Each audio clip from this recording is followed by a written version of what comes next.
Mike Pannett is someone who, for many of our viewers and readers at Police Oracle, will, I'm sure, need no introduction at all. He is a former police officer turned author and now a high-profile commentator on all things policing, and someone who's very well regarded by the rank and file. And he's here with us right now. Mike, can I start by asking you, how do you feel about plans to merge forces and make them larger? Do you think that would be a good idea? Depends who you are. If you're a chief constable and you might be losing your job, you'd say not. If you're a police crime commissioner, you might lose your job, or you'll say, well, that's absolutely shocking. So you're hearing it from both political ends. I think what the public wants, which is the key to all this, and police officers doing the job, we must have local police officers knowing their local communities. That's the bedrock of policing. But they might have to travel 100 miles to a police station, or 80 miles. Therefore, we're closing all our smaller policing station, police stations around the country down. Is it short-sighted? Are we going to regret that? There's lots of questions to be asked. My personal view is we know that finances is an issue. Working collectively is absolutely vital, and we're seeing that anyway around the country.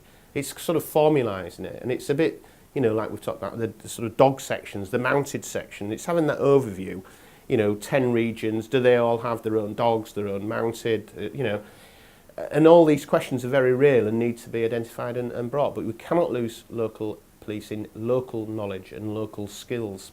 Mike, you're very well known for your Don't Ditch the Dogs campaign, which was a great success on social media, but can you tell me, why shouldn't we ditch the dogs? I mean, why shouldn't forces reduce the size of their dog units?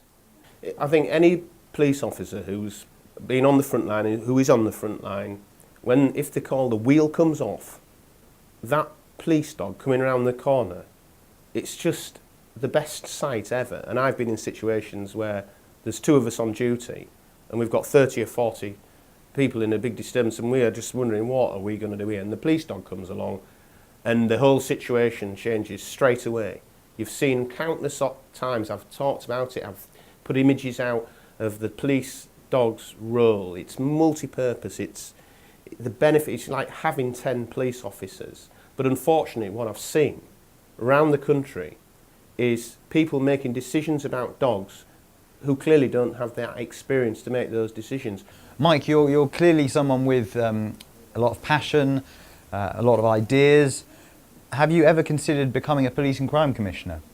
Well, I would, obviously I'm working in TV now and the documentary side of things, which I think is so important to policing. Probably one of the most important jobs I've ever done in my life is showing the public what our police officers are doing in a really positive light.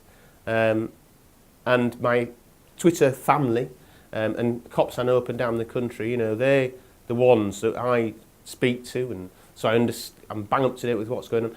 I would view the police crime commissioner role, if it's still in existence, which I'm sure it will be for the next 2 or 3 years, it would be rather an honour to look after and oversee and hold to account policing in North Yorkshire. I'm a North Yorkshire born and bred. I'm extremely passionate. I care very much about the way we are going, both in policing, but moreover what's happening in my own county. I did say tongue-in-cheek, if Scots get independence, I tell you what, Yorkshire could become independent too, because, hang on a minute, where are we going with all this?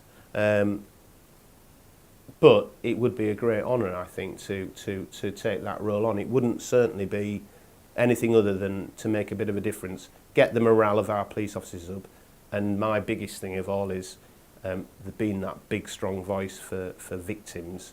That's what policing's all about, is protecting the vulnerable, and that to me would be an honour. So I'll see where things go.